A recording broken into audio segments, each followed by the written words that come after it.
Hello and welcome to this podcast. In this podcast, we're going to talk about preparing your portfolio.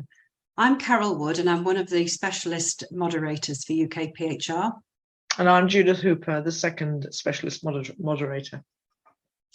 So in this podcast, we're going to talk about some of the key issues about preparing your portfolio. We're going to assume that you've read all the guidance. And it's absolutely crucial that you read the portfolio guidance and also the guidance relating to show how and know how competencies. There's a lot of detail in that guidance, and we're just going to cover some of the headline issues. Remember, when you've got approval to proceed with your portfolio, you've got 18 months from the acceptance letter to prepare your portfolio. So one of the first things to say is that that our team of assessors are specially trained to assess portfolios. They do that on a voluntary basis, and their starting point is to always be on your side. So it's really important that when you're writing your portfolio, you think about the assessor and that the job they have to do, and you make it as easy as possible for them.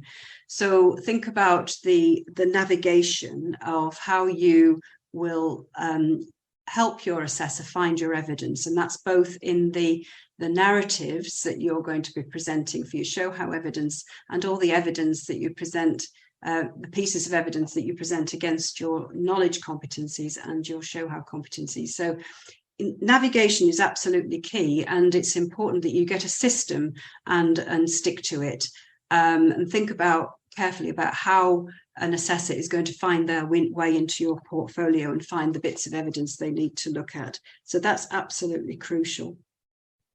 The other thing to think about right at the outset is the competency. So each competency has a specific set of wording, and it's that wording that's really critical. So the assessors will have the full wording of the competency in mind when they're looking at your evidence. So the way we like to put this is use the lens of the competency to think about what is relevant evidence, and how can I present this to the assessors so that they will quickly find what they need and also understand it, and it's relevant. That's really important, that it's relevant to the competency. So across all of this, it's really important that you have good handle on the competencies, and that you're selecting the appropriate pieces of work and making it clear on your assessment pro forma and the matrix which pieces of evidence that you're using. In the guidance, there is very specific information about how you submit your evidence. It can be electronic, and some is required to be sent by paper. But again, all of those points that I made previously about navigation are important when you're using electronic evidence. So if you're sending your evidence in electronically, make sure it's appropriately labelled and easy to find. And the files work. Oh, and the files work. Yes, we have had some problems with people sending in embedded documents into electronic files, and they don't work. So we just ask you not to do that. Great. So I'm going to talk now about the know-how competencies. Just to start off, if you passed part A of the faculty diplomat exam, you have passed the know-how competencies. But we strongly suggest get that done before you do your pre-application submission, because then you can just work on the show how competencies. The currency of learning has got to be within the previous 10 years of the first portfolio submission. The evidence from the courses must reflect the wording of the competency that's being claimed or part thereof. And if you're not sure that the evidence from the courses does that, or your learning's more than 10 years ago, then do consider the get out of jail card, which is basically write your understanding of that part of the competency rather than rushing around trying to find more evidence. So this particularly applies, obviously, if your update learning or your original learning is self-directed, then you must write your understanding of the relevant competency from that learning. Be precise and be concise. We don't want a textbook, nor do we want clear lists from textbooks either. We really want to make sure you understand the bit of the competency that you're writing about. In terms of the financial or human resources learning, we usually expect that to be from the current employer. If you're cross-referencing from the know-how evidence to the show-how evidence or to any other competency, that link needs to be in both directions. I don't think I've seen a portfolio yet that actually has done this. And what it means is that the assessor sees, oh, is told, go and see so-and-so competency, goes to the other competency and can't find where on earth in this competency evidence it relates back to the original one. So you've got to be clear in both directions. The other thing is, in terms of know-hows, is evidence isn't copies out of textbooks. It isn't chapter contents of textbooks. It isn't websites, but it's the training module, the training content, or the presentation slides, or your notes that actually we need to see. But as I said, if in doubt, for goodness sake, just write your understanding of that competency or the part thereof. So on to the show hows. So currency applies, and more than half of your evidence should be in the 5 years prior to submission of your portfolio for the first time across the whole portfolio. And the way to think about presenting your evidence is to refer to the narrative template in the guidance. So what's required here is a brief description about the piece of work that you want to present. And on the narrative, the narrative template, you can see there is an overview section where you'll set a context about the work that you're wanting to describe. And in that, you'll put your role and responsibilities at the right level of seniority, the organizational context and rationale for the work, aims and objectives, timescale of the project or work, methodology and approach. So that really gives a summary at the beginning of each piece of work. The critical thing then is to go on to the narrative section where you will be describing each competency and setting out your evidence against it. So a description of how you meet the competency within this piece of work and making sure that there's a very clear link to the evidence that you're using to support your claim. So you can do that by using the competency lens that we've discussed already. Write a narrative that describes the competency by what you did and then linking it. Some people do tend to focus more on writing a story of the work, what they did and sequences of events, etc. And that's not always clear from the assessor's point of view how the competency was demonstrated. So the key thing in this section is to really focus on the competency.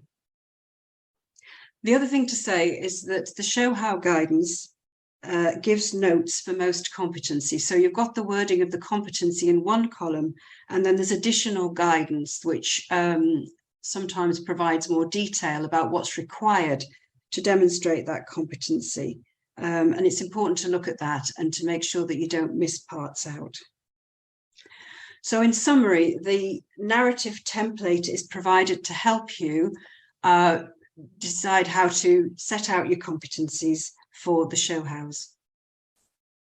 Bluntly, it's think like the assessor when you're writing the narrative section, because that's what the assessors are looking for.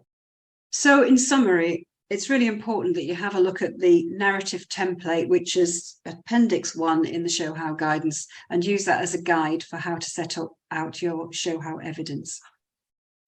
Great. Now, talking about evidence, we've had a number of problems with evidence. So this is a really important section.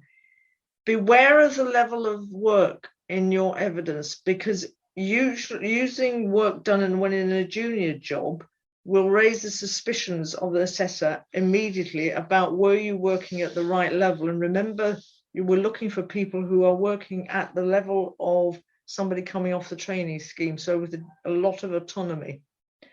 The next problem is managing someone else who actually did the work or working in a team doing the work. You need to be really clear about what you did in terms of either managing them to evidence whichever competency or part thereof you're evidencing. I mean, for example, use emails, use notes of meetings, those sorts of things, so you can give an audit trail for what you're claiming. Don't use agendas, because how do we know that the meeting happened? Minutes of meetings must, A, usually have you there, or B, you cited in terms of what it was that you did, in terms of relevance to that competency. You need to confirm the claims of what you did actually fits that competencies. For example, we've had one portfolio where somebody produced final reports of the work that they'd done to confirm the competency. Well, it didn't, because it didn't talk about the process of doing the work, which is what the competency is actually about. How much evidence?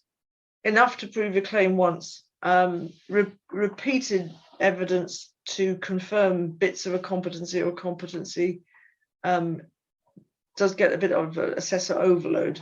So I would suggest, see if you can just got enough evidence to prove it once. The use of testimonials can be helpful. They must be on the template that's provided, and they need to be detailed and precise, re the support of evidence for the particular competency or part that they're relevant for. The other part is that the competency has to show your role, the level of working, and the impact you did. And quite often the impact will be in the evidence, but actually going on to thinking about reflections, a good one which uses the GMC 3 parts of what, so what, and now what, can be really helpful to the assessors, because it gives them your thinking in terms of what you did and what you've learned from it. But it needs to relate to the competency claims, not just your work.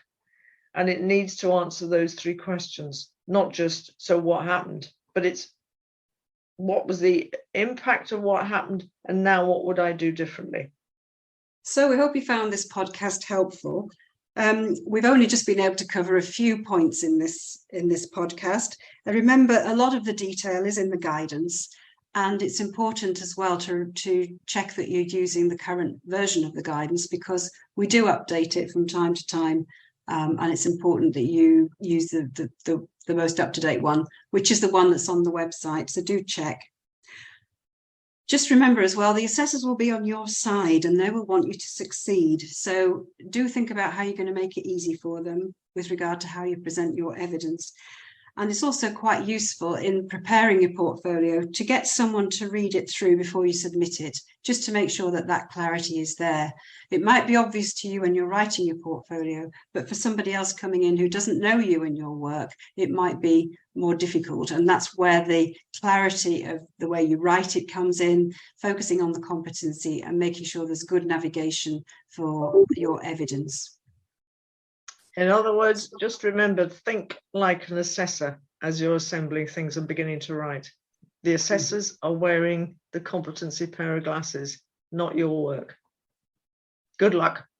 Yes, good luck.